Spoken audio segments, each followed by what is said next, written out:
Okay, great. Awesome to see everyone here. I've got a little counter on my screen, although I can't see your faces or your names, but it looks like there's, 45 people here, so that's great to see.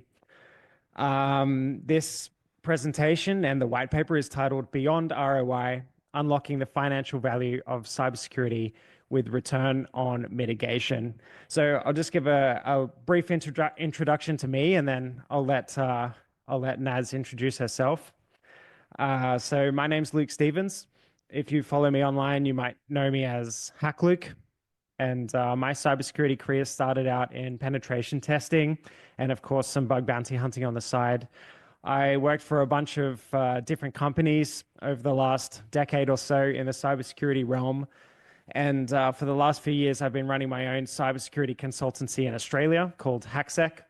And I've more recently, just in the last couple of years, founded a company called Hacker Content, which is a company that provides marketing services specifically to cybersecurity companies with a real kind of cybersecurity focus.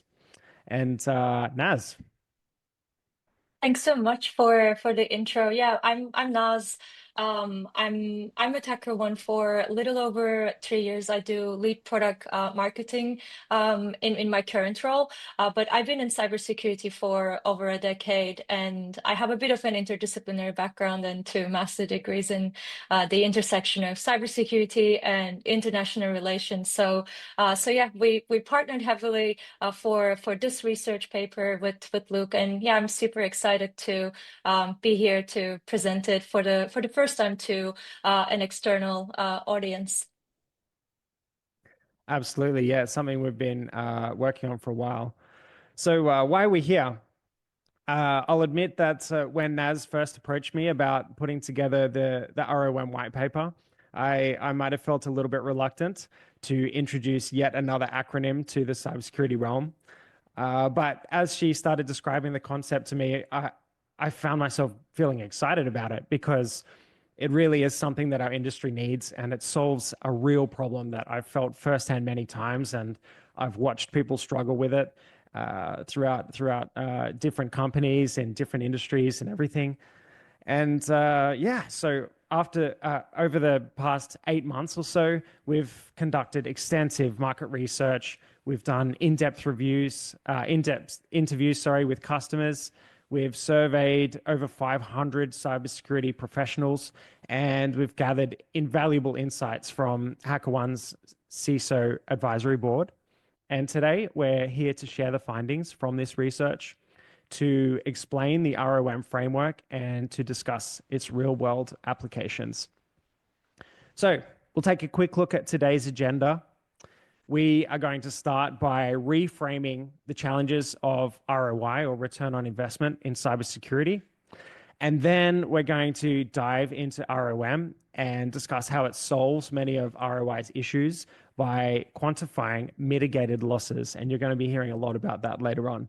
Then we're going to examine a real world example to see how ROM works in practice using real data, anonymized, of course. And then we're going to have a demo portion where Naz is going to walk you through a thing called the ROM calculator, which you'll be able to use. And it shows ROM on the vulnerability level, which is a really cool feature. And you'll understand more about what that means in the demo, of course. And then finally, we're going to open the floor to discussion. We want to get your feedback to refine the framework, but also any questions that you have about the framework in general, or how you can apply it to your own business, are absolutely welcome. So let's get started by understanding the challenges with traditional return on investment calculations in cybersecurity. So before I start, we're going to have a poll. So there are 3 questions in the poll. We'll give you about 30 seconds to answer each question. So the first question is, how do you currently justify your cybersecurity budget? And I'm just going to give you 30 seconds to take a look and to answer that.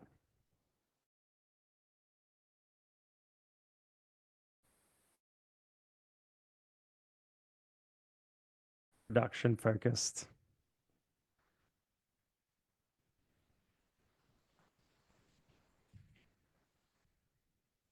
This is actually quite consistent with our survey findings as well.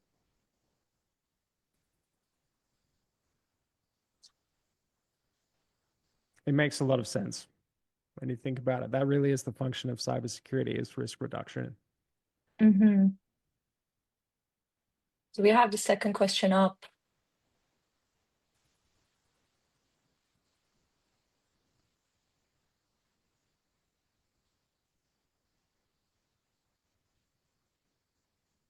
This is also cool that the we get a validation that there's an actual difficulty quantifying cost savings from avoided breaches, and this is not just something we're saying in our paper, but a real industry issue.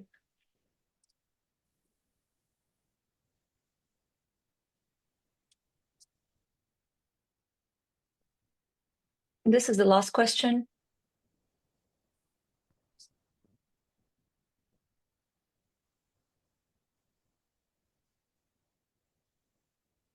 Are you currently tracking cost savings from mitigated breaches?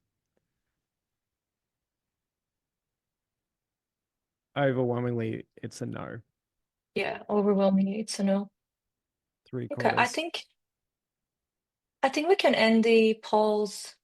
Perfect. Yeah, back to you, Luke.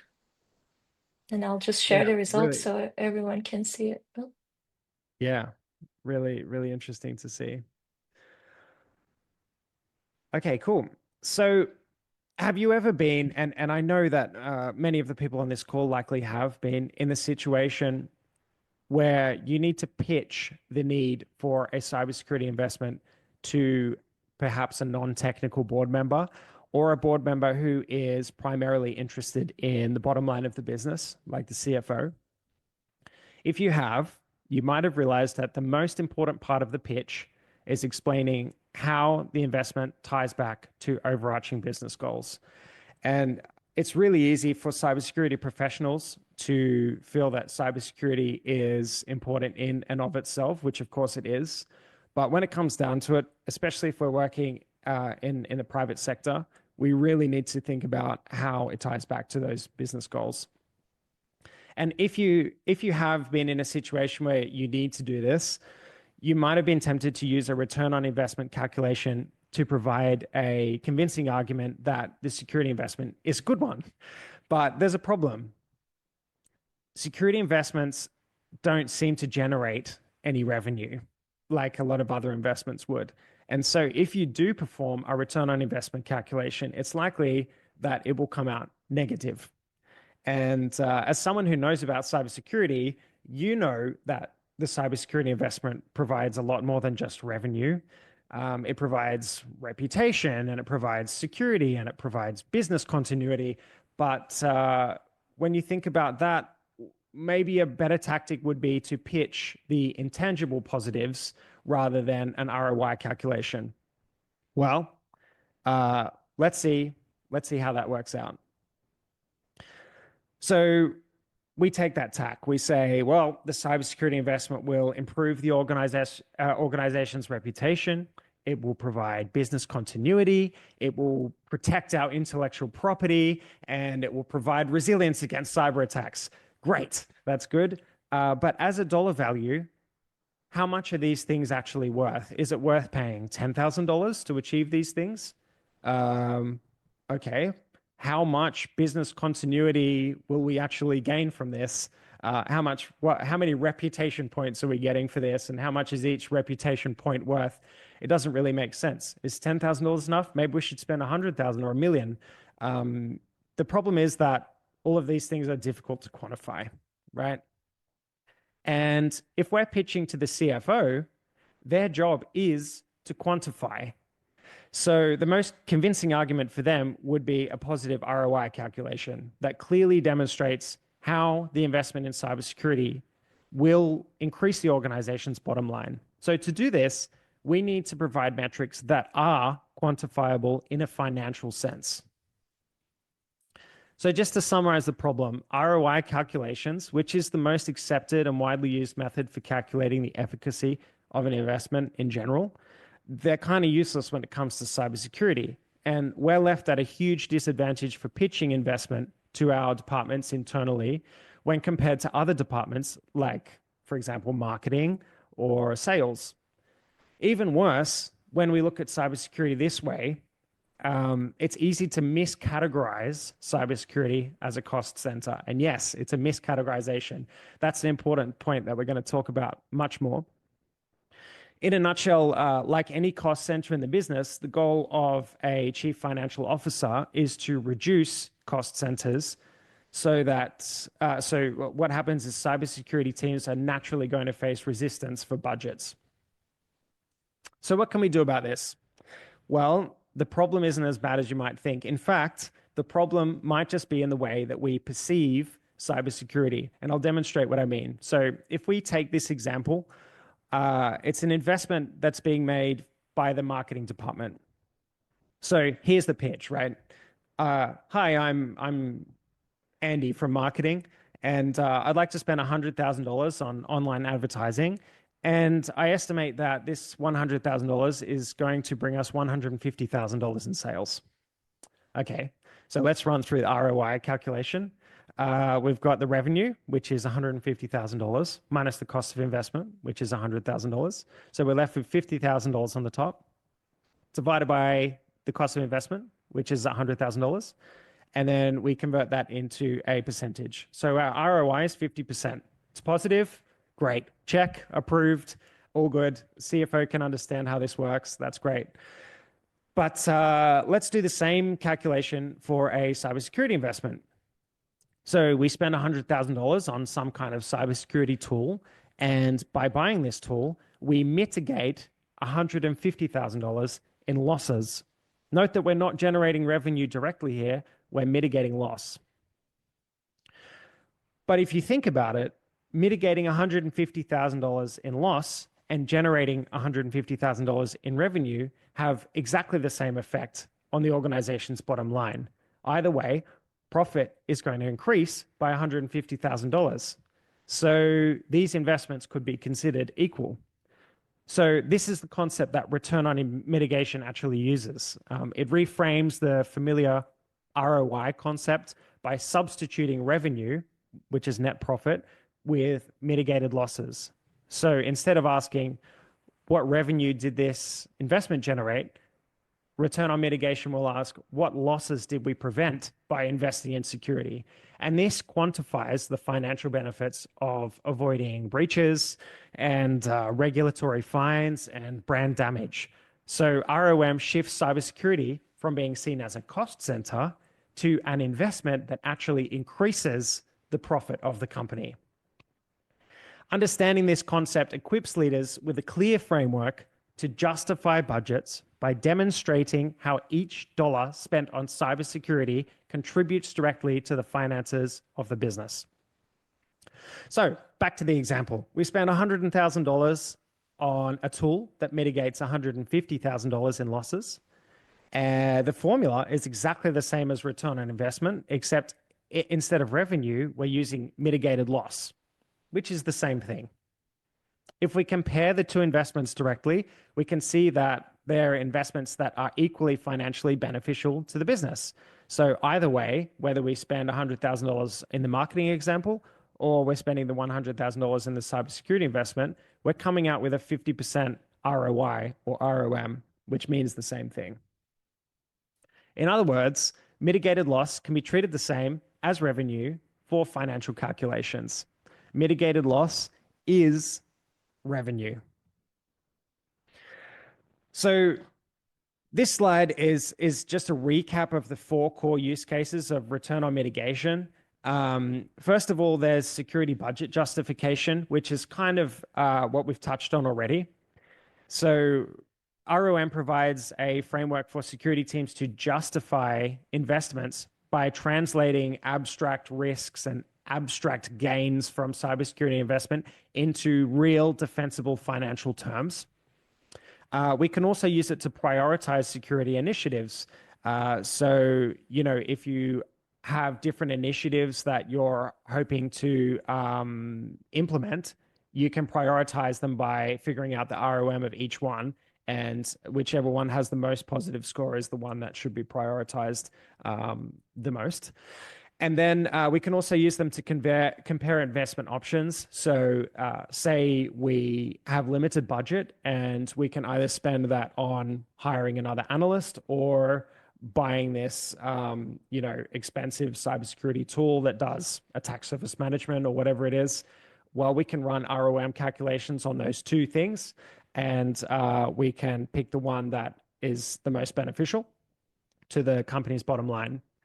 And the last one, and I think personally that this is probably the most valuable use case, is for board reporting and communication. So because return on mitigation reframes technical security outcomes into measurable financial terms, simplifying communication with other business stakeholders is really the outcome that we want. So if we're able to explain ROM simply and then provide the calculations, the calculation outcomes to board members or non-technical stakeholders, we're easily able to justify our cybersecurity investments.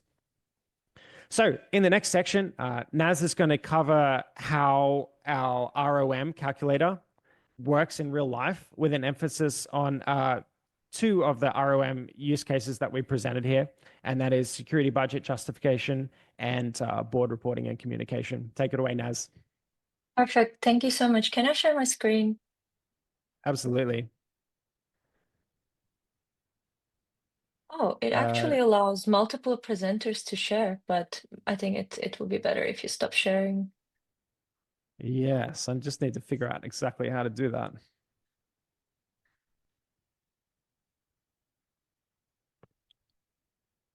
In the meantime, I'll just go ahead and I think There it we go. works. I think I can.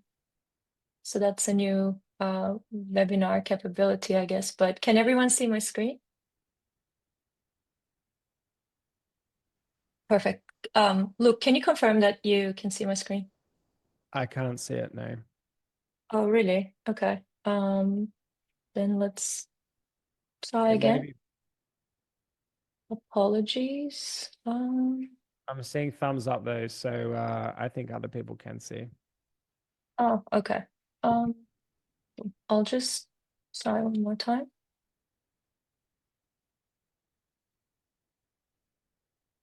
Okay, because I was sharing over you, I wasn't sure, but anyway, thanks so much for setting the stage and the R1 formula and the use cases Luke just walked us through are quite straightforward, but they all at the same time still feel a little bit abstract, and I think this is mainly because identifying the inputs or the components of these equations that Luke just covered, they're quite complicated. And to bring ROM to life, we've developed a first of its kind ROM calculator based on market research and customer feedback to help organizations accurately quantify the financial impact of their security efforts. So in our paper, we showcase a real world example. So this is a HackerOne customer, which is a large financial services enterprise. They have over 10,000 employees worldwide, and they're known to provide consumer credit reporting to businesses globally. And since 2020, they've been leveraging HackerOne's vulnerability disclosure program. They're running a private bug bounty program supported by triage services to proactively identify and mitigate vulnerabilities. And in the next few slides, we'll break down their ROM results using this calculator that we developed. So this is a snapshot of their outcomes. Over 3 years, this company mitigated over almost 26 million in losses from valid vulnerabilities reported through the HackerOne platform. They've made a total investment of 950,000, and this covers HackerOne subscription fees, as well as rewards that are paid directly to the security researchers. And our calculations suggested that they were able to achieve an ROM of 2,614%.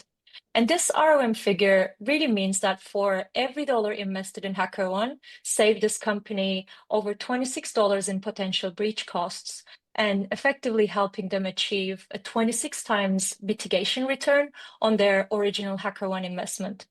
So in the next few slides, I'll I'll try to break down these numbers even further and just like explain the components of the ROM calculator.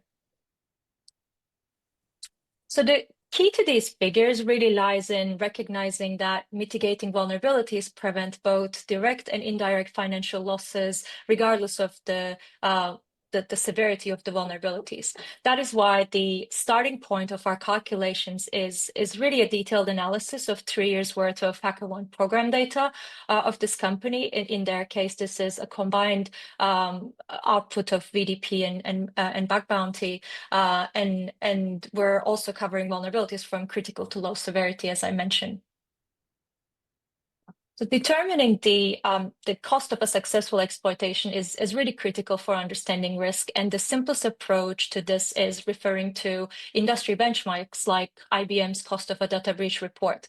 So based on IBM's database for critical vulnerabilities, specifically for this case study, we used a baseline of $4.88 million per breach. And again, this is for critical, and this is the average cost of a breach in US in 2024, according to the IBM report.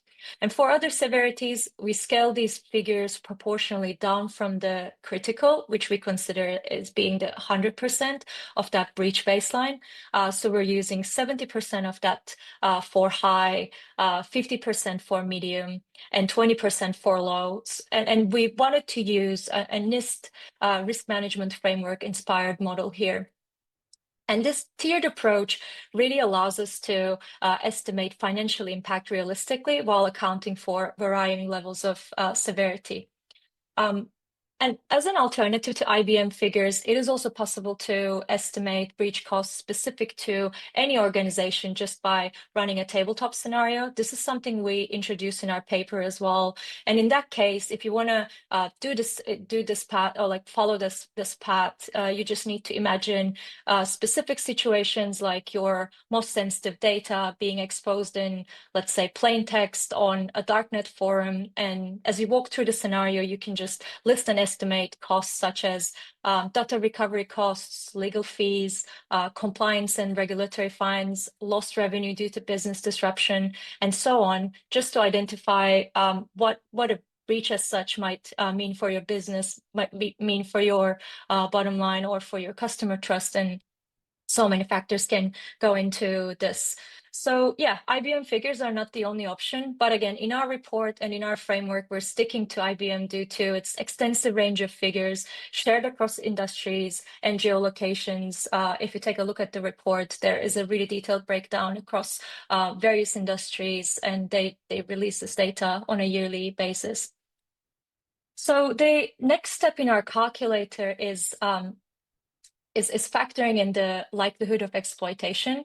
And for that, we're using exploitation likelihood score. So this is a model we developed as part of our RoM research. And these scores reflect how likely a vulnerability is to be exploited in the wild. So for example, in this specific case study, a critical vulnerability has a 3% likelihood of exploitation, while a medium severity drops to 0.2%. And we have based these ELS ranges using insights from the Verizon Data Breach Investigations report. And this report leverages an extensive various community database. And the Verizon report documents on thousands of incidents that turn to breaches to provide benchmarks, again, across industries. And we're talking about thousands of reports that they analyze. And this is also a report that goes out every year. And in our model, or in all of our RoM models, we use conservative estimates. And this is just to ensure that the RoM analysis is realistic as well as defensible. And I'll zoom in on the ELS methodology and what these ranges represent in a second after I walk through these, the last two steps of the table.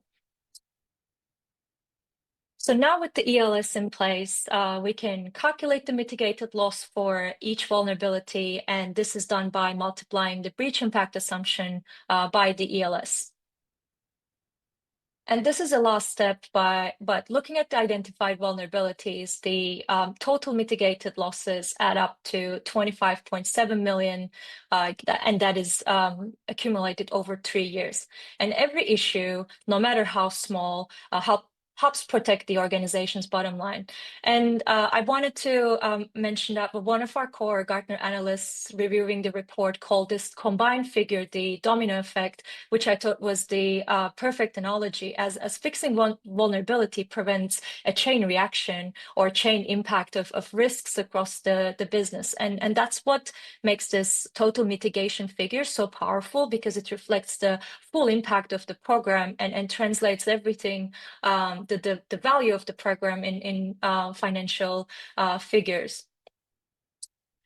So before I skipped to the demo. I want to quickly touch on the exploitation likelihood score methodology. So ELS is designed to provide a structured way to estimate risk across different organizations. And ELS can be calculated using various factors such as vulnerability severity, system criticality, and real-world exploit data. While ELS follows predefined probability ranges, it's also flexible enough to incorporate things like CVSS or EPSS or other scoring models where needed. And very low scores along the spectrum represent vulnerabilities that are rarely exploited. This might often require complex attack chains or niche targets, and very high scores capture vulnerabilities that are almost certain to be exploited, especially when actively used in attack campaigns. And it's important to keep in mind that these ranges should be tailored to each organization's unique risk profile. And that is the only way to make sure ROM calculations stay grounded in real-world impact and remain defensible when making security investment decisions or presenting these findings to various audiences.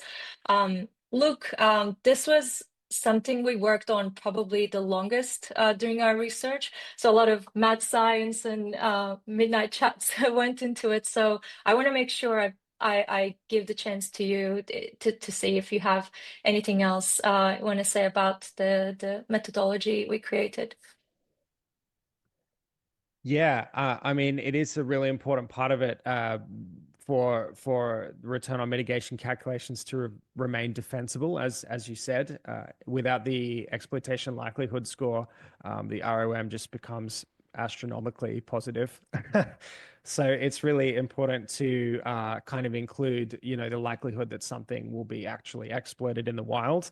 And that's a really difficult thing to calculate. And it's important to note that, it's going to change for every organization, and it's going to Mm-hmm. change for every specific vulnerability on every different asset. Some assets might be more difficult to discover, or they're internal rather than internet facing, or, it's on a system that doesn't look like it would contain any sensitive data, and so it's not as an Mm-hmm. attractive target for hackers.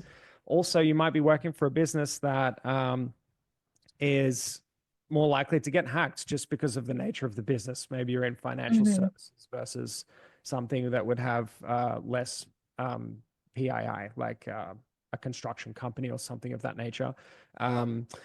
So yeah, it's really difficult to calculate the ELS. And Naz mentioned to me talking with some CISOs about this particular score.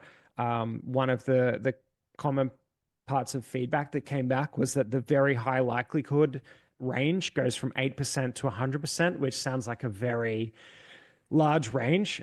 So I just wanted to provide a little bit of information about why this is the case.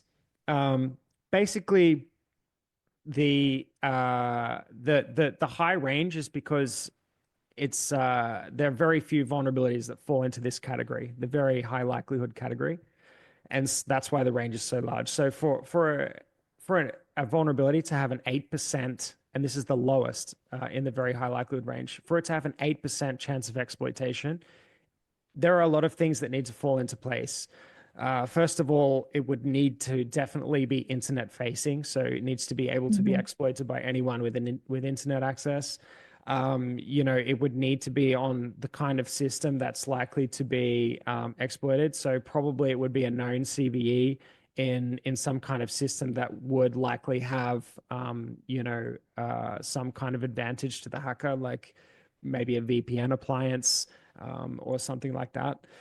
And also it would have to be something that was relatively easy to exploit to have an 8% likelihood of exploitation. So we have seen some vulnerabilities like this all the way, I would say almost getting to 100% likelihood. And I think the best recent example of that is probably the critical vulnerabilities that have been found in a few different VPN appliances over the last few years. They are external, they're easy to discover using something like Showdown.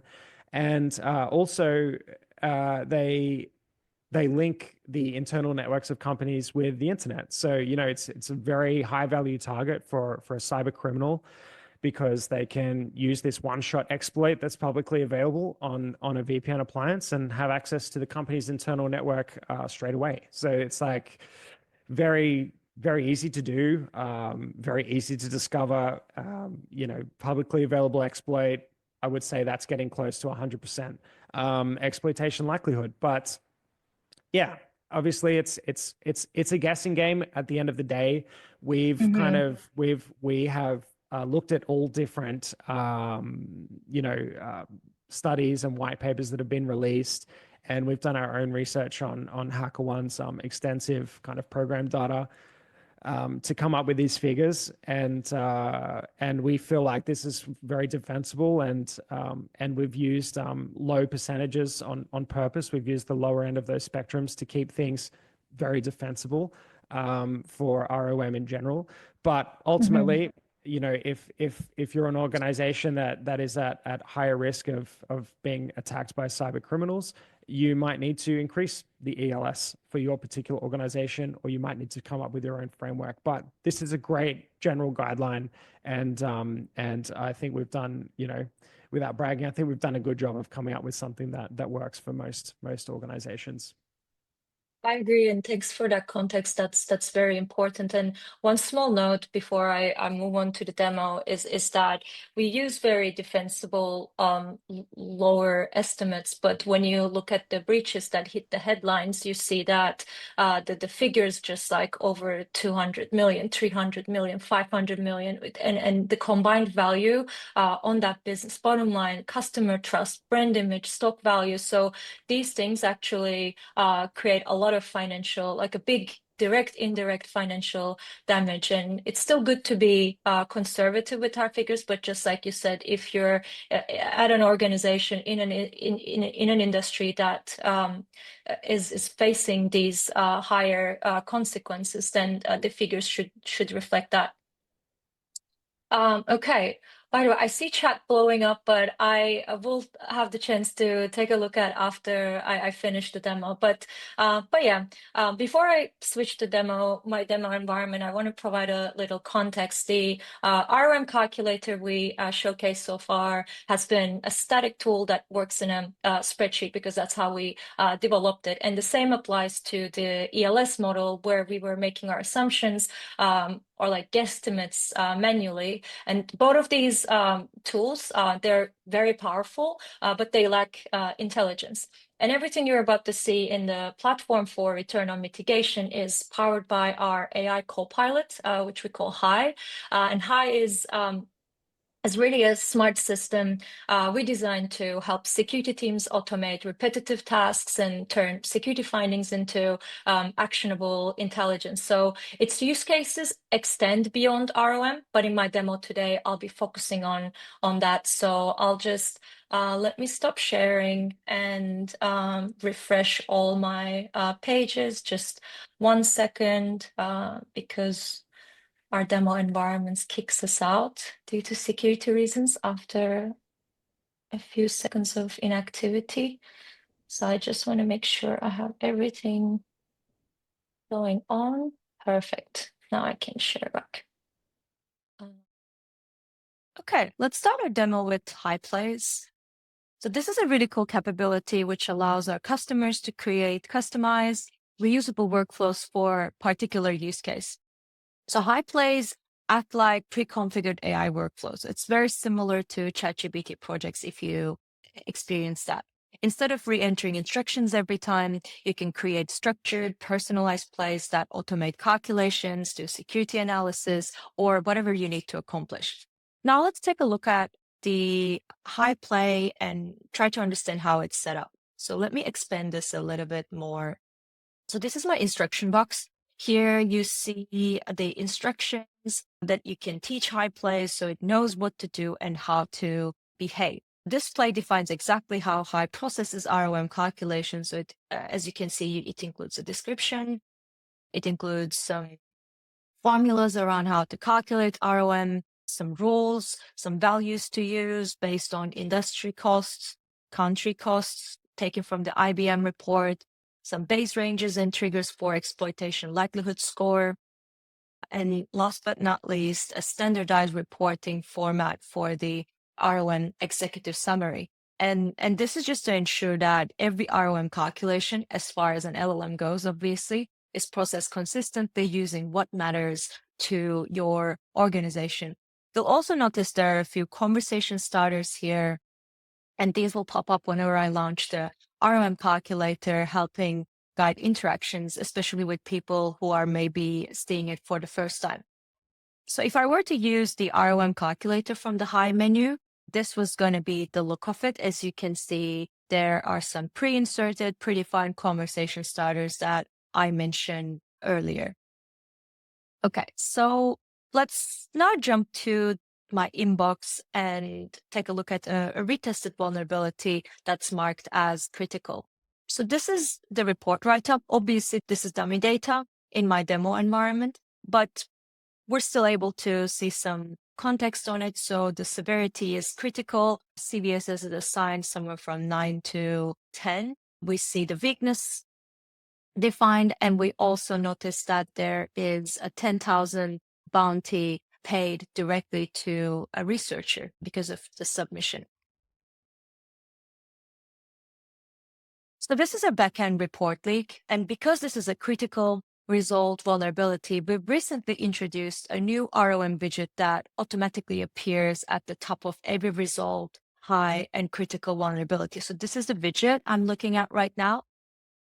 I've already clicked on the ROM widget to calculate in real time right before this demo for the sake of time. So we already have the results, but just to go back to this screen, I'm going to come back to it, but let's take a look at the results here.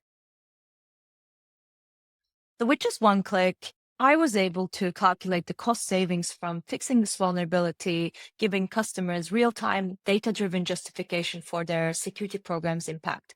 When we look closer, we see that High automatically factors in key data points like breach likelihood, severity rating, some historical pattern, and assigned exploitation likelihood score, some calculation notes on why an ELS was assigned and how it was assigned, the severity multiplier because it's a critical vulnerability, and then ROM calculation, which is currently at 2,584%. So there is some key recommendation around this ROM. And most importantly, my favorite part is the strategic context. We see that there is business risk translation. So it shows that for every dollar invested in this vulnerability remediation returned approximately $26 in potential prevention. And we also see exploitation likelihood context, why the ELS was assigned, some security investment comparison, calculation confidence, and program value demonstration to be able to talk about the value of this report and value of the program confidently. So this summary really allows security teams to translate risk into financial terms, helping them communicate impact more effectively, whether they're presenting at a board meeting or in front of cross-functional departments. So let's say I needed a bit more context around how the ELS was calculated. And I can simply ask, hi, I'm just going to copy and paste this. So what factors impacted the exploitation likelihood score in this calculation? So now we see that hi is giving me some more context around the base ELS selection, We see the factors that supported the high likelihood classification and some potential context-specific modifiers. And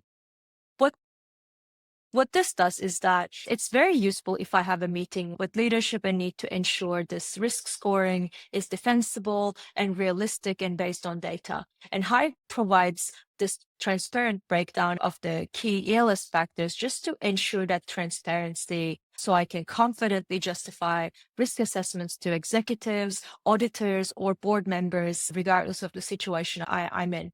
And if the score doesn't seem accurate, I can either request a deeper justification or modify the assessment to ensure defensibility in my communication. And one last thing about ELS is about incorporating other scoring systems into decision. So this particular report, if I pop up the details again, doesn't have a specific CVE ID assigned. But if that was the case, it was going to impact the output. And the same thing goes for EPSS or CWA contexts. All of these scoring systems are integrated and incorporated to HackerOne platform. And if they were part of the report write-up, they were going to be taken into consideration. And this just makes the ELS even more realistic, defensible, and most importantly, really intelligent. So the last thing I'm going to show you on this page is that, let's say I want to send this RoM report to a teammate or to my manager because I'm happy with the outputs, the summaries where I want it to be, and I'm happy with the ELS range assigned. So I'm just now asking Hive to email the summary to an email address associated with this program. So what we're seeing right now is that Hive will provide an email template with the summary included and with the header as well. And with one click, I will be able to export and share the report outside the platform, keeping security, finance, development, or leadership teams aligned on the impact of our security efforts. Here, as I already mentioned, we see the summary, we see the subject, who it's going to be sent to, and I'll just click on send, and in just a couple of seconds, it's going to pop up in my inbox. Now, let's talk about automation. Almost in every demo we've done in front of customers, the top question we received was whether they can automate workflows to receive the findings in certain periods of time. And with the high RoM reporting automation, it is now possible to do all of that. So this is the configure automation template that we're providing all of our customers. With this recap automation, you can set the automation setup for scheduled RoM reports. You can set the cadence. You can either go for hourly, daily, weekly, or monthly. In my case, I'm going to go for monthly. Let's say on the 3rd at 2 p.m. because maybe the next week, every month on the 2nd week, I have a board meeting and I want to make sure I include some RoM context to my conversations. I'm going to select the recap period to be 30 days. I can write down any email address that I want this report to be sent to. I can add the program handle, and I can just even further personalize the Hive prompt. And from now on, it's going to be sending me aggregate RoM results at the set cadence. So instead of calculating RoM manually for every vulnerability, this feature basically allows security teams to receive automated program-wide RoM recaps on their preferred schedule. And this is really crucial for maintaining visibility and ensuring that security investments are consistently tied to business outcomes. So this is everything that is currently available to HackerOne customers. But what's next is even more exciting, because soon RoM insights will be delivered in an executive dashboard. So the customers will be able to generate high-level reports showcasing cost savings and risk reduction, see year-over-year comparisons, and just access benchmarked RoM across peers. And we really believe that this will equip security leaders as well as program managers with data to advocate for continuous investment and program value. So I'll quickly switch to my slides again. and have the Q&A in the background, and yeah, I'll try to go through the chat and the questions sheet. But Luke, any notes, remarks as I pull things Thanks, up, Nas. and I'm gonna That's share. actually the first time I've properly seen the high integration in the HackerOne platform, and that is amazing. That makes things so easy, and I can see a lot of people would be coming into this going, um, you know, it'd be so good if I could send these ROM reports to my manager, every week or something like that, and you actually can. It's really easy to justify the investment in that way. It'd be great to see these kinds of things be implemented in a bunch of other security products as well. And on that Mm-hmm. note, this really is the purpose of ROM. So just based on some of the comments I saw in the chat, you know, the goal and the reason that we've stamped an acronym on this is because we really want it to become an industry standard. This is sure it's great for HackerOne, but it's also it's kind of a concept that we want to be taken out to the whole industry in general for justifying any cybersecurity investment. And I think having kind of like a standardized approach and releasing this white paper from HackerOne, who's a reputable cybersecurity organization, is the first step towards really standardizing ROM as a tool and a framework that we can all use to be justifying any cybersecurity investment.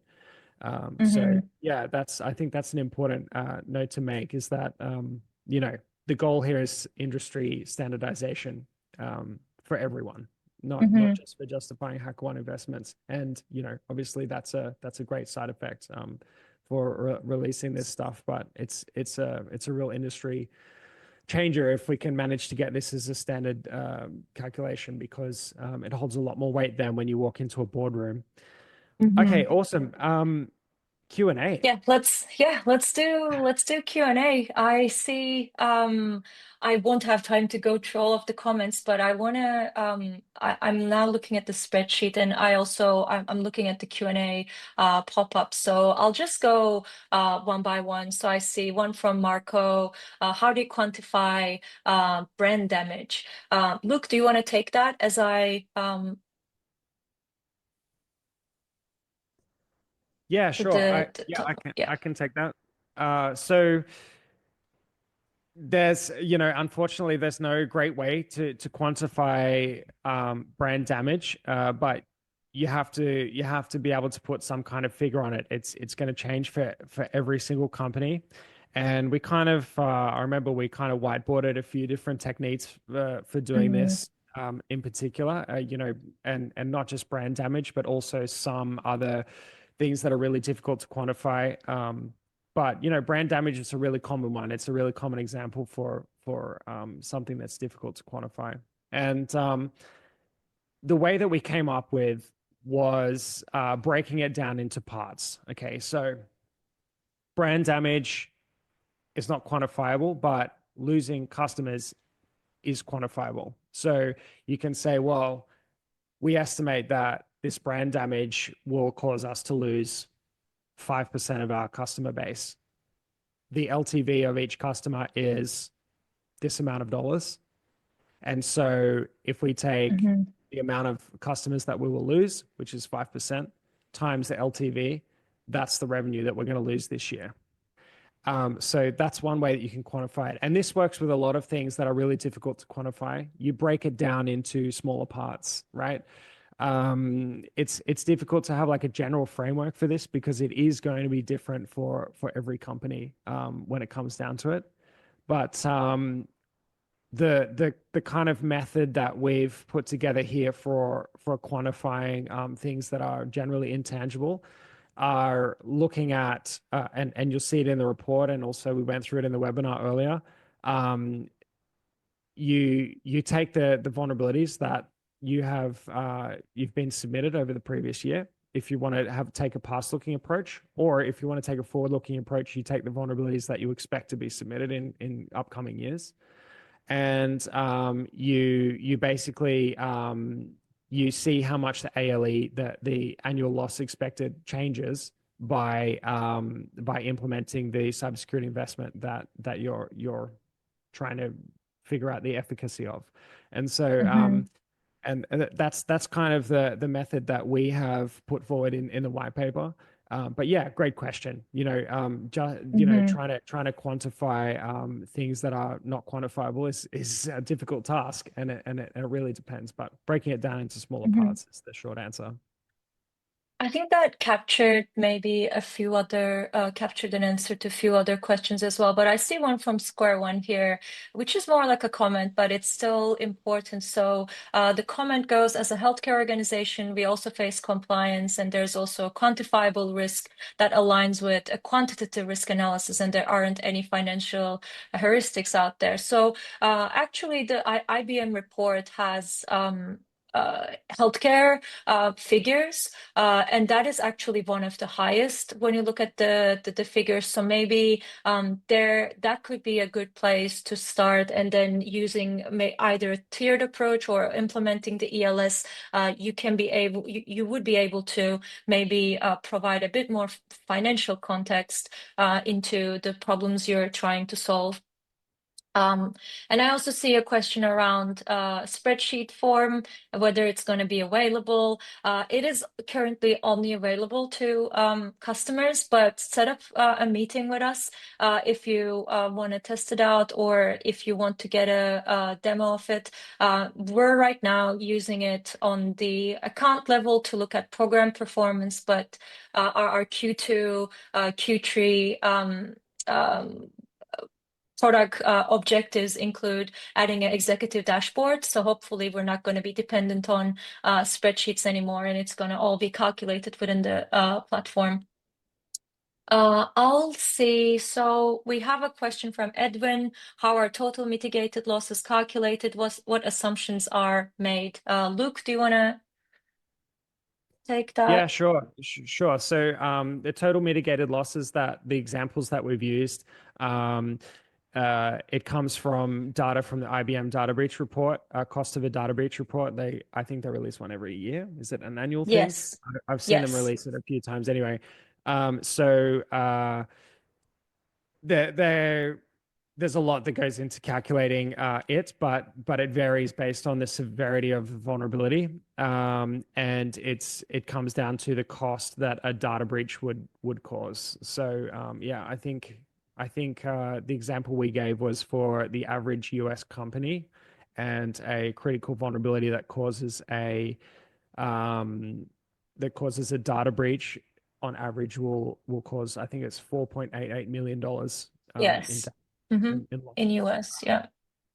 Yeah, and for the calculations, we scaled that down for severity. So if someone finds a low severity vulnerability, it's not going to cause $4.88 million worth of damage because it's low severity. So we scaled those down with percentages, which is that method is actually outlined in the white paper if you want to take a closer look as well.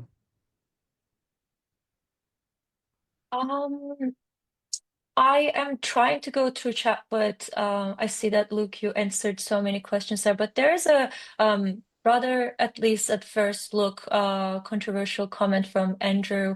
So far, so he goes, so far I've seen nothing that changes the view of cybersecurity from a cost center to a revenue generator based upon mitigation of vulnerabilities. However, achieving compliance to industry frameworks can open markets to organizations that require those compliances.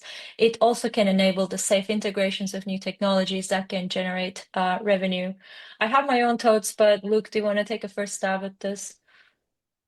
Yeah, sure. So, Andrew, we were chatting earlier in the chat as well, and Andrew pointed out that revenue is not the same as mitigated loss when you're looking at company valuations, which is true. One common way of valuing a company is revenue multiples. So, for example, if you have a software as a service business and you make $100,000 a year, a common revenue multiple to value a SaaS business is about 5 to 10 times. So you would say it's worth $500,000 to $1 million because you're timesing the annual revenue by 5 to 10. And he's saying, well, in that case, if you mitigate losses, it doesn't show on the sheet as revenue, and therefore, it doesn't increase the value of the company, which is a fair point. But the point that I was trying to make when I say you can substitute mitigated losses for revenue is not about saying that revenue means the same thing as mitigated losses. What I was trying to say is, for an ROI calculation, you can substitute mitigated losses with revenue because you're calculating the return on the investment of a cybersecurity investment. And so mitigated losses in that sense means the same as revenue. And while revenue and mitigated loss doesn't mean the same thing in every sense, it does have the same effect on profit, which is, taking into account expenses and everything. It has the same view on profit. And when most people are kind of valuing businesses now, revenue multiples don't cut it. If you actually ever go to sell a business, what people look at is profit and loss statements. And so profit is the primary driver of the valuation of businesses now for any smart business buyers. And so, investing in cybersecurity does increase profit because you're not paying out regulatory fines, which would decrease your profit, and because you're not paying out incident response teams, which decreases profit. So there's a lot that goes into kind of these types of calculations. But that's the point that I was trying to make. And yeah, appreciate your comments, Andrew. And yeah, I'd love to chat more.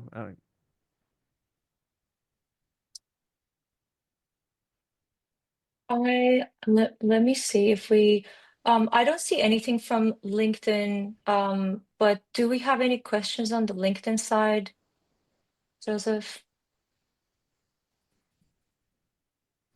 I can see a few in the spreadsheet. Okay. I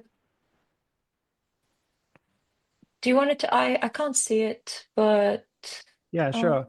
Well, someone asked if the slide deck will be available as well as okay. I'm not sure that the slide deck offers anything more than the white paper does, but I guess we can make the slide deck available, and the recording of this webinar, I believe, will be available Yes, as well. yeah, that will be shared. And yeah, okay. So we're good on Another the question. LinkedIn side. Yeah, go ahead. Another question that came from an anonymous attendee was, how do you factor in things like likelihood of a breach without the tool? So the tool referring to the high integration with HackerOne. So likelihood of a breach, you would use the ELS score, the exploitation likelihood score. And there's a table that outlines that again in the white paper. And you factor it in by multiplying it. So it's a probability. So if you figure out that the exploitation likelihood score is 0.03, you just multiply that with the loss expectancy. So yeah, that method is outlined and the formula is outlined again in the white paper if you want to take a closer look. And white paper is also it's going to be in the follow-up email that we're going to be sending. So that's going to be shared.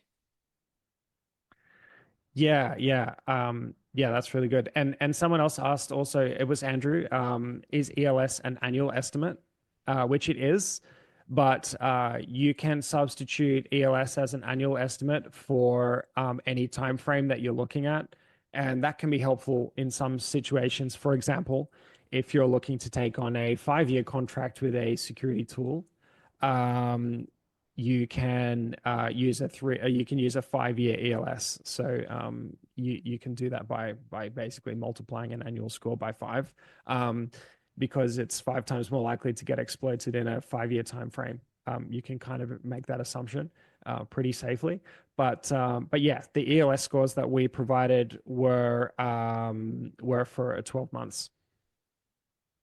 So we're right at time. I'm still trying to catch up all the comments and everything. But if you have any additional questions, feel free to reach out to us. And if you want to get a demo of Hi yourselves or the platform or anything we can offer, within the ROM context or outside the ROM context, you can reach out to either me or again, like respond to the email we're going to be sending out. But I guess this was all. Luke, it went by so quick, and just like with any demo, there were technical slightly difficulties. I just heard that my notes were showing up. That's I don't know how that happened. I have double screen and that never happens, but it's just the live session, I guess. Yeah, live session bad luck. But this was really cool, and we really appreciate all of the comments. It was super engaging. Luke, any final notes? I guess my biggest final note is that I want to see this standardized across the industry. So start using it, make content about it, tell people about it, write your own comments on ROM everywhere. I think this is a very valuable tool for cybersecurity industry in general. I'm certainly going to be spreading the word. And yeah, that's what I'd love to see. I'd also like to say a huge thank you to Naz. I mean, Naz has been absolutely pivotal in this whole organization of everything. She organized a lot of the surveys, she did a lot of the interviews with people, just hours and hours and months of work went into this, and it was truly mostly Naz, and she's been absolutely incredible at the concept ideation and everything. And there have been times where I feel like I've just waltzed in at the last second and taken a lot of the credit when actually the hard work was done by Naz. So well done to Naz and the HackerOne team for implementing the tool so effectively within the platform. And thanks everyone for attending. And I guess those are all my comments. Go forth and spread the word. Yeah, thank you. Thank you so much. And yeah, thanks for all the positive feedback as well. I'm just I need to download the comments to just go through everything after the session. But yeah, thanks again. Have a good rest of your day. And by the way, Luke is Australia based, so it's very late for him.